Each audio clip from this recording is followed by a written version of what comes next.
주님께서 사랑하시는 우리 대학교의 공동체와 더불어서 주님 말씀 나눌 수 있어서 감사합니다. 주님의 말씀에는요, 여러분, 우리를 향하신 하나님의 마음이 담겨 있습니다. 이 시간 말씀 앞에 선 우리 모두가 우리를 향하신 그 주님의 마음을 분별하고 그 말씀이 우리 삶의 결단, 인생의 열매로 맺히기를 주님의 이름으로 소망합니다. 우리 그런 소망을 담아서 이 시간 두 손을 가슴에 한번 모아 보실까요? 가슴에 손을 모으고 이렇게 한번 자기 자신에게 선포했으면 좋겠습니다. 함께 따라합시다. 주님, 나에게 말씀하여 주십시오. 제가 듣겠습니다. 아멘. 네, 오늘은 여러분 그림책 한 권을 곁들인 설교로 은혜를 좀 함께 나누었으면 좋겠습니다. 네, 어떤 사람이 있었습니다. 일을 아주 많이 또 빨리 하는 사람이었지요. 영혼은 어딘가 멀리 두고 온 지 오래였습니다. 오히려 잘 살 수 있었습니다. 먹고 자고 일하고 운전을 하고 테니스를 쳤습니다. 다만 가끔 주위가 이상할 정도로 평평한 듯한 기분이 들기는 했습니다. 마치 수학공책에 가지런한 모눈 위에서 움직이고 있는 것처럼 말이죠.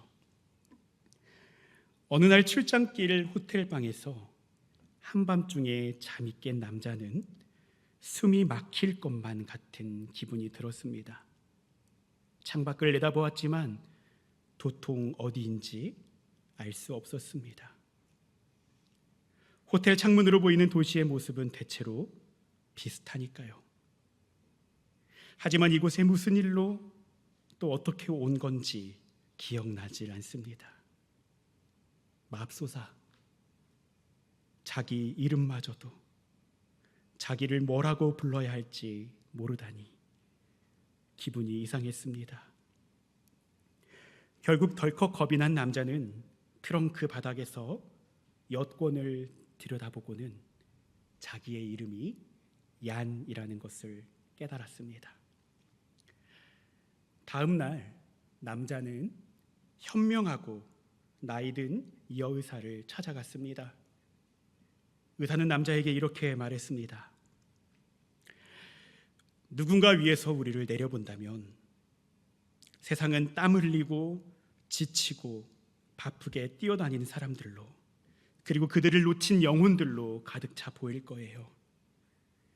영혼은 주인의 속도를 따라갈 수 없으니까요. 그래서 큰 혼란이 벌어지죠. 영혼은 머리를 잃고 사람은 마음을 가질 수 없는 거죠. 영혼들은 그래도 자기가 주인을 잃었다는 걸 알지만 사람들은 보통 영혼을 잃어버렸다는 사실조차 모릅니다. 의사의 진단은 얀의 마음을 더 불안하게 했습니다. 어떻게 그런 일이 있을 수가? 그럼 제가 제 영혼을 잃어버렸단 말입니까? 현명한 의사가 대답했습니다. 영혼이 움직이는 속도가 육체보다 아주 느리기 때문이에요. 환자분은 자기만의 어떤 장소를 찾아 편안히 앉아서 영혼을 기다려야 합니다. 분명히 환자분이 2, 3년 전쯤 갔던 곳에 환자분의 영혼이 있을 거예요. 기다리는 데 시간이 좀 걸릴지도 모릅니다. 제가 드릴 다른 약은 없습니다. 그래서 얀이라는 남자는 그렇게 하였습니다. 도시 변두리에 작은 집을 구해 매일매일 의자에 앉아서 기다렸던 것이죠. 다른 일은 아무것도 하지 않았습니다. 많은 날들, 몇 주가, 몇 달이 지나갔습니다. 이제는 머리가 길게 자라고 수염은 허리에 닿게 되었지요. 그러던 어느 오후 문을 두드리는 소리가 들리고 그의 앞에 그가 잃어버린 영혼이 서 있었습니다. 영혼은 지치고 더럽고 핥히어져 있었습니다.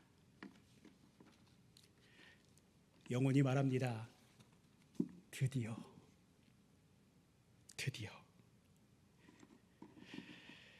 그들은 오랫동안 행복하게 살았습니다.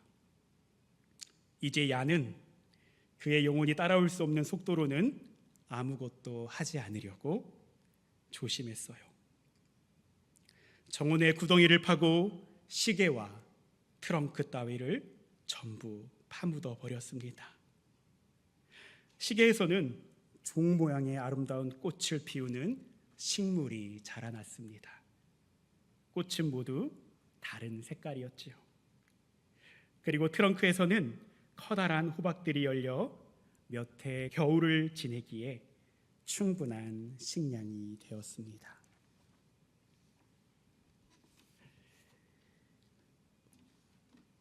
방금 읽어드린 그림책, 2018년 노벨문학상을 수상한 폴란드의 올가 토카르축의 첫 번째 그림책인 잃어버린 영혼이라는 책입니다.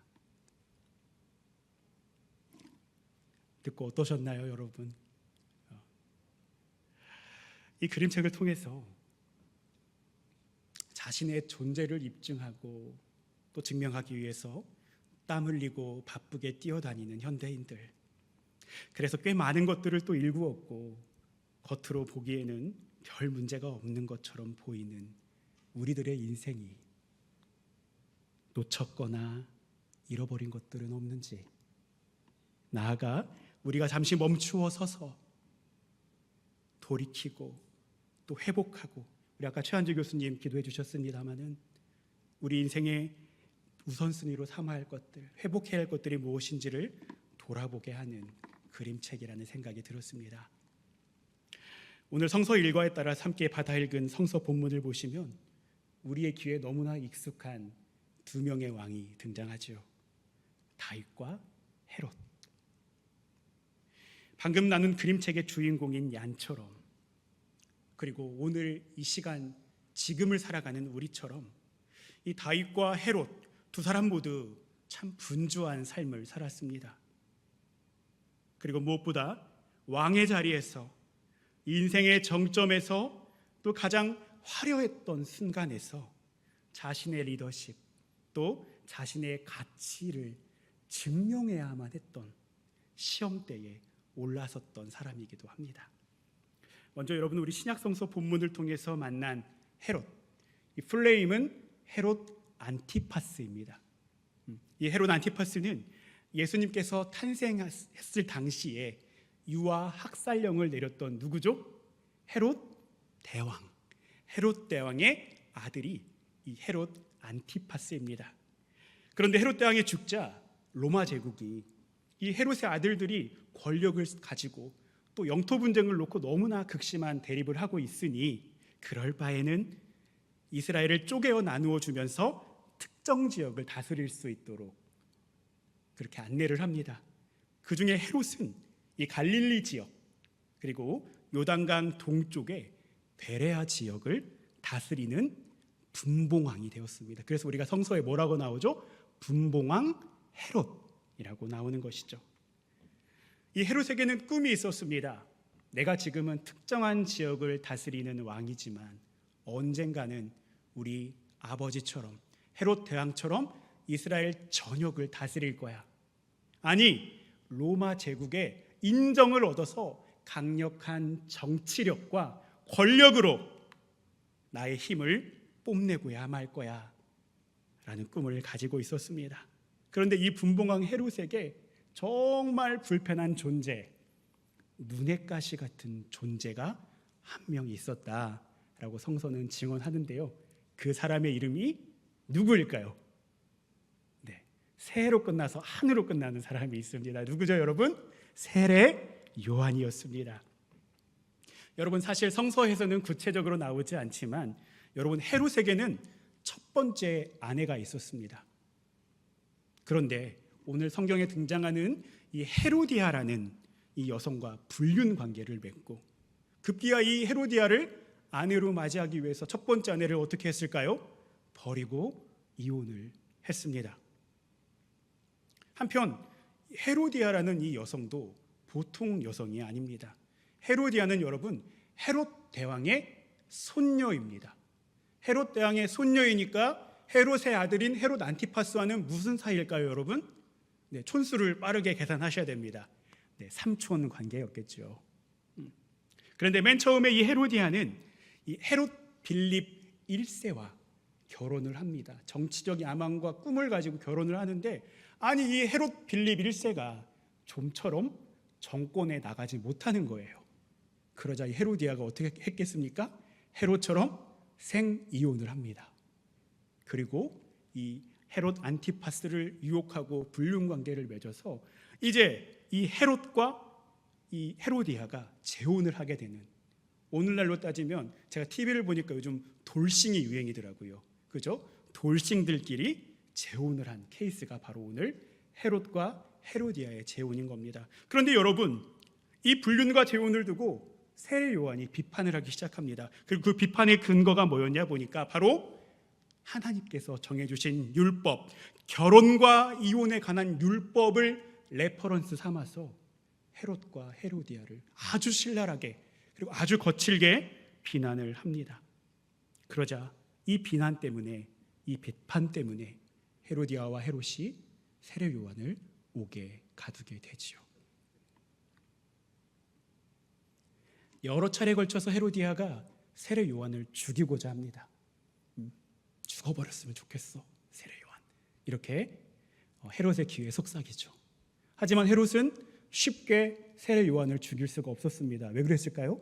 세례 요한이 하나님께서 보내주신 예언자라는 나름의 세례 요한이 가지고 있었던 생각이 있었기 때문입니다. 뿐만 아니라 당대에 세례 요한을 추종했던 정말 많은 무리들이 있었습니다. 자칫 이 무리들이 세례 요한을 처형함에 따라서 봉기를 일으키거나 반란을 일으키면 어떻게 될까요? 헤롯 안티파스는 로마 정권의, 로마 제국의 마이너스 피드백을 받을 수 있잖아요.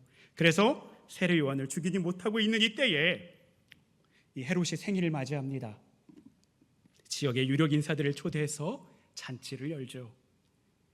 잔치가 시작되고 어느덧 헤로디아의 딸, 그러니까 헤롯의 양녀입니다. 헤롯의 친딸이 아니에요. 헤롯의 양녀인 이 살로메라는 소녀가 춤을 추기 시작합니다. 그리고 그 춤 때문에 이 잔치, 이 파티의 분위기가 한껏 달아오르게 됩니다. 이 분위기에 취한 헤롯이 살로메에게 말하죠. 소원을 말해봐.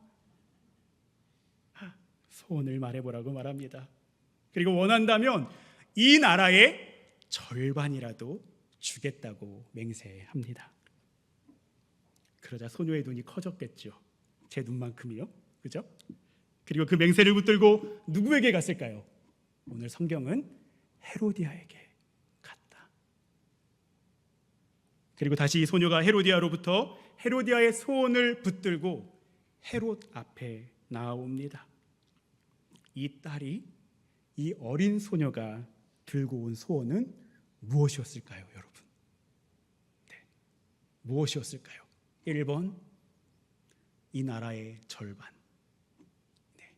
2번, 맛있는 막국수. 3번이 정답인데요. 바로 세례 요한의 머리를 쟁반에 가져달라. 무슨 말입니까? 세례 요한을 처형해 달라라는 것. 이것이 소녀의 소원이었습니다. 실로 충격적인 소원. 왁자지껄했던 생일 축하의 잔치가 이제는 피 비린내로 진동하는 죽음의 잔치로 바뀌게 되는 소원이었습니다. 여러분, 성서를 보니까요, 이 소원을 들은 헤롯의 마음이 몹시 괴로웠다라고 증언합니다.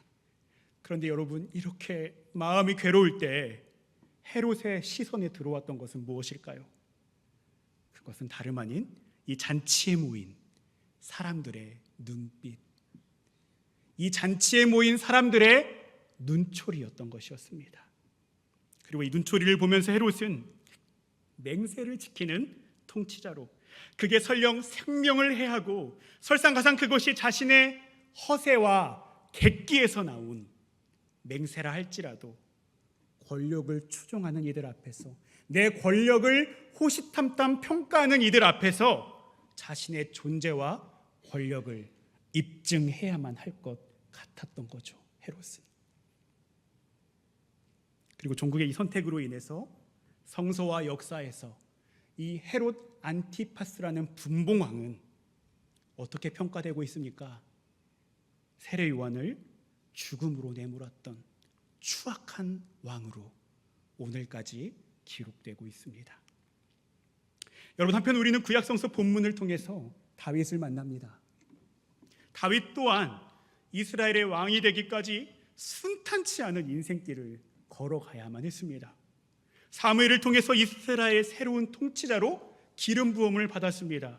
그리고 골리앗을 무너뜨리며 하나님의 영광을 드러냈죠. 그런데 그 다음 다윗에게 찾아온 것은 사울에게 쫓기며, 몇 년을 쫓겼는지 아세요, 여러분? 1년? 2년? 성서를 찾아보면 여러분, 10년을 쫓겨다닙니다. 그리고 사울이 기브아 전투에서 죽고 나서야 이 10년간의 도피 생활이 끝나게 되죠. 그리고 다윗의 나이 30이 되던 해에, 이스라엘 전체가 아니에요, 헤브론 땅에서 유다족 속의 추대를 받아 왕이 되게 됩니다. 그런 다음 또다시 7년 반 동안 끊임없이 사울의 가문과 분쟁하고 다투고 전쟁해야만 했습니다. 그리고 그의 나이 37. 제가 어제자로 37이 되었습니다. 그의 나이 37. 누구는 왕이 되었는데 37이 되어서 이 통일 이스라엘의 왕이 되게 됩니다. 여러분, 사무엘에게 이 다윗이 기름 부음을 받았을 때를 한번 생각해 보면 그 기한이요 20년 가까이 돼요. 다윗이 왕이 되기까지 20년이 다 되어서야 하나님의 언약이 이루어졌다라고 하는 것이죠. 그런데 여러분, 이렇게 다윗이 통일 이스라엘의 왕이 되었을 때에 이스라엘의 상황을 잠깐 돌아보니까요, 이 이스라엘은 이제 블레셋과 주변국들의 그 전쟁과 갈등 때문에 이제 국방력을 강화하고 외교력을 키워야 될 때였어요. 뿐만 아니라 다윗의 세력과 그 사울의 가문이 기나긴 전쟁을 했다라고 말씀드렸잖아요. 그 가운데 얼마나 백성들의 삶이 피폐해져 있겠습니까? 그리고 경제적인 개혁도 너무나 필요한 상황이었습니다. 그리고 여러분 한번 생각해 보세요. 다윗 개인의 입장에서만 살펴보아도 이제는 내가 도망자가 아니라 이스라엘의 뭐예요? 왕이다. 왕자를 제가 여기 새길 수는 없지만 이스라엘의 왕이다 라면서 큰 소리를 떵떵거리면서 리더십이 무엇인지, 권력이 무엇인지, 왕으로 사는 맛이 무엇인지를 증명할 기회이자 도전의 상황이기도 했습니다. 다윗만 그렇겠습니까, 여러분? 다윗을 추종했던 얼마나 많은 사람들이 있었겠어요. 그리고 다윗을 통해서 새로운 이스라엘을 꿈꾸는 무사람들이 다윗의 이 첫 행보와 선택과 정책과 그 행보에 얼마나 많은 기대와 관심을 보냈겠습니까? 그런데 여러분, 성서를 보십시오. 너무나 놀랍게도, 그리고 너무나 역설적이게도 오늘 성서 본문이 증언하는 이 이스라엘의 왕 다윗의 첫 행보가 무엇입니까? 그것은 바로 하나님의 임재, 임마누엘 하나님을 상징하는 하나님의 궤, 언약궤를 되찾아오는 것이었다고 하는 것입니다. 70년 전 이스라엘이 블레셋과의 전투에서 어리석게도 잃어버리고 빼앗겨버린, 그래서 이제는 이스라엘 사람들 사이에서 또 사울 왕조차 되찾아올 생각을 하지 않았던 그 하나님의 언약궤를 예루살렘으로 옮기는 것, 이것이 바로 다윗의 우선순위였다라고 하는 것입니다.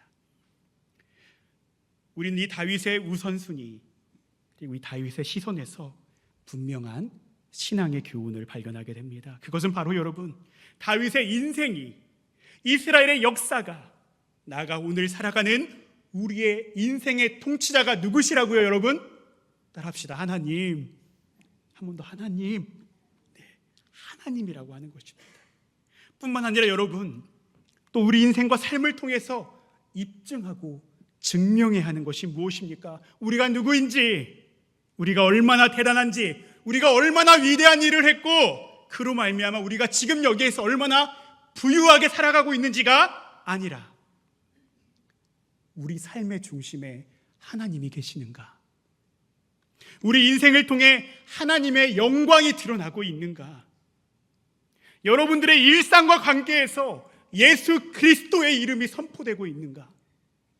그리고 여러분의 교회와 가정을 통해서 하나님과 예수 그리스도가 충분하다라고 고백되고 있는가? 라고 하는 것입니다.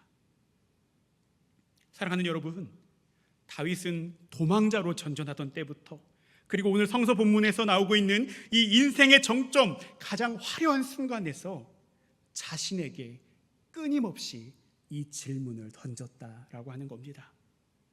그리고 그 질문으로부터 지금 눈앞에 왕권을 강화하고 이스라엘을 부강하게 하는 그런 세상 앞의 왕이 아니라 하나님의 영광을 드러내는 인생, 하나님이 왕으로 통치하시는 왕국, 하나님의 임재 앞에서 하나님을 예배하는 것이 최우선인 그런 하나님의 나라를 꿈꾸었던 것입니다. 이렇듯 오늘 성서는 이런 하나님의 교회, 언약궤를 메고 예루살렘으로 돌아오는 다윗을 우리 가운데 전하고 있습니다. 여러분 한번 상상해 보십시오. 이 최선을 다해서 하나님의 궤를 메고 6걸음을 움직여요. 오벳 에돔의 집에서 예루살렘까지 21km입니다. 근데 6걸음을 걸어서 최선을 다해 궤를 메고 걸어서 예배를 드립니다. 그리고 또 6걸음을 걸어가는 다윗의 모습 뿐만 아니라 여러분, 못으로 만든 이 에봇만을 거치고 하나님의 궤를 돌면서 온 힘을 다해서 힘차게 춤을 추고 있는 다윗의 모습을 여러분 한번 상상해 보십시오. 하나님의 임재를 얼마나 사모했으면, 하나님의 동행이 얼마나 기뻤으면, 하나님 앞에서 예배하는 것이 얼마나 벅차올랐으면 왕의 체면 따위는 잊고서 온 힘을 다해 춤을 출 수 있었겠습니까? 여러분, 그런 다윗이 우리가 잘 알고 있는 시편 27편 4절을 통해서 이렇게 고백하는데요. 네, 다윗의 고백을 우리 인생의 고백으로 받으면 함께 읽겠습니다. 시작. 내가 여호와께 말하는 한 가지 일, 그것을 구하리니 곧 내가 내 평생의 여호와의 집에 살면서 여호와의 아름다움을 바라보며 그의 성전에서 사모하는 그것이라. 할렐루야. 이것이 다윗의 꿈, 다윗의 우선순위였다라고 하는 겁니다. 여러분, 여기서 바라보다라는 동사가 있죠. 여기서 바라보다라는 동사는 그저 우리가 일회성으로 한두 번 흘깃 보는 뜻이 아니라 온 마음을 다해서, 온 뜻을 다해서 꾸준하게 지속적으로 바라본다라는 의미를 가지고 있습니다. 이것이 무슨 말입니까? 결국에 다윗의 시선이, 다윗의 우선순위가 일평생 하나님을 향해 있었다라는 것이죠. 여러분, 하나님께서 이런 다윗을 무엇라고 평가하고 계십니까? 내 마음에 합한 자다. 여러분들이 하나님 마음에 합한 자 되시기를 주님의 이름으로 축원합니다. 이제 말씀을 맺고자 합니다. 오늘 우리는 이 분봉왕 헤롯과 이스라엘의 가장 위대했던 왕 다윗을 함께 살펴보았습니다. 동일하게 이스라엘을 통치하면서도 두 왕이 보여준 인생의 우선순위는 참 대조적이죠. 그리고 그에 따라 성서가, 또 역사가 증언하고 있는 평가 또한 극명한 차이를 보이고 있습니다. 이 대조와 비교를 통해서 성서는 우리 가운데 이런 물음으로 초대하고 있습니다. 우리 좌우에 계신 분들을 바라보시면서 이렇게 한번 질문해 보았으면 좋겠습니다. 눈을 바라보시고 이렇게 물어봅시다. 당신의 우선순위는 어디에 있습니까? 또 반대분들도 물어보셔야죠. 또 한번 이렇게 물어보세요. 당신의 시선은 어디에 있습니까? 네, 귓속말로 대답해 주세요. 네, 귓속말로 대답해 주세요. 사랑하는 여러분, 소망하기는 우리 인생의 풍랑과 고난의 순간뿐만 아니라 우리 인생의 가장 밝은 순간, 삶의 정점에서도 우리 인생의 참된 통치자가 되시는 주님께 우선순위를 두시는 여러분들의 인생 되시기를 주님의 이름으로 축원합니다. 다윗이 온 힘을 다해서 춤을 추면서 바라보고자 했던 그 믿음의 시선이 우리 대학교의 공동체의 시선 되기를 예수 그리스도 이름으로 축원합니다. 우리 시간 이 말씀 붙들고 함께 찬양해 봤으면 좋겠습니다. 여러분, 우리 인생에 수많은 가치와 우선순위들이 있죠. 하지만 여러분, 우리는 이 목자 되신 우리의 주님을 우선순위에 두고 따라가는 인생이길 원합니다. 또한 여러분, 우리를 입증하고 드러내고자 하는 수많은 우리 자신의 의들을 내려놓고 복음을 누리고 또 누리는 자가 바로 우리가 되기를 기원합니다. 또한 우리 인생의 언약궤로 찾아오신 이 예수님을 붙잡고, 예수님, 우리는 예수님으로 충분합니다, 그런 고백을 내어드리는 여러분들의 삶이 되시기를 기원합니다. 이 시간 좀 그런 간절한 소망 가지고 오늘 말씀 붙들고 함께 찬양하시겠습니다.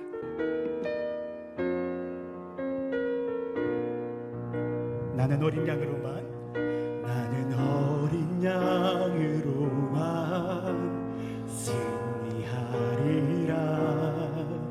이미 승리하신 예수, 나의 목자 되시니 나는 목자의 음성만 따라가리라. 나를 이끄시는 대로 주와 함께 가리라.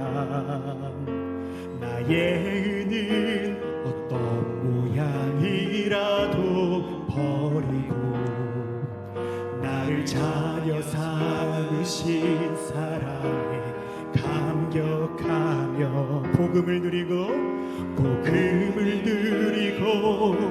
또 누리게 하는 자로 세상 속에서 교회되리. 우리 마음을 다해 선포합시다. 예수로 충분하다, 예수로 충분하다, 예수로 충분하다.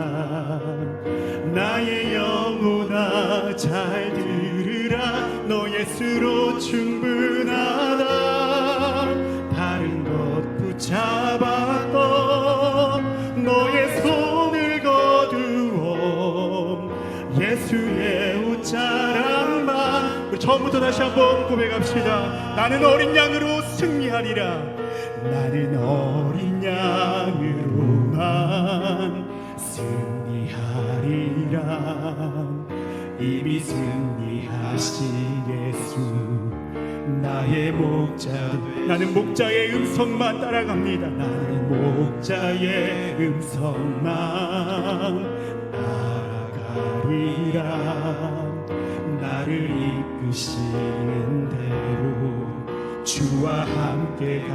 나의 은은 어떤 모양이라도, 나의 은은 어떤 모양이라도 버리고 나를 자녀 삼으신 사랑에 감격한 복음을 누리길 원합니다.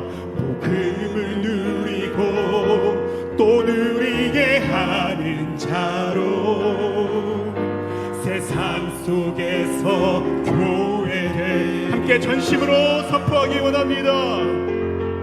예수로 충분하다, 예수로 충분하다. 나의 영혼아 잘 들으라. 너 예수로 충분하다.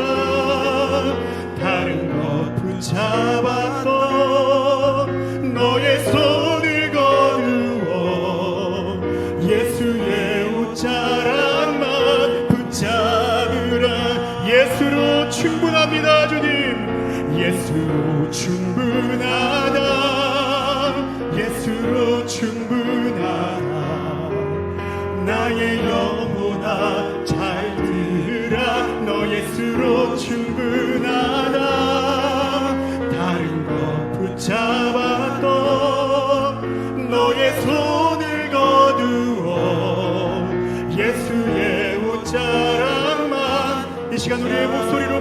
기도하며 나아갑시다. 예수로 충분하다. 예수로 충분하다.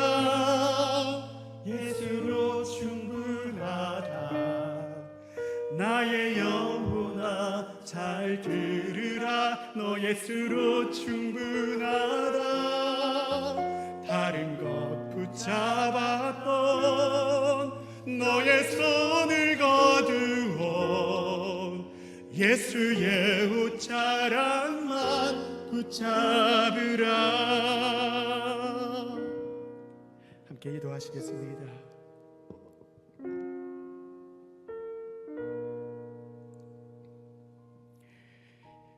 우리와 함께 하시는 하나님,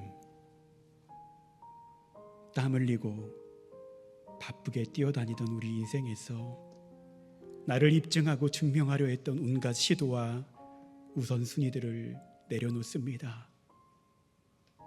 그리고 우리 인생의 중심에 우리의 가정과 교회와 기관의 우선순위에 하나님 한 분만을 두기를 원합니다. 우리 대학교의 공동체를 통해 하나님의 임재와 영광이 드러나도록, 그리고 우리의 일상을 통해 예수 그리스도의 이름만 드러나도록 우리와 함께 하시고 인도하여 주시옵소서.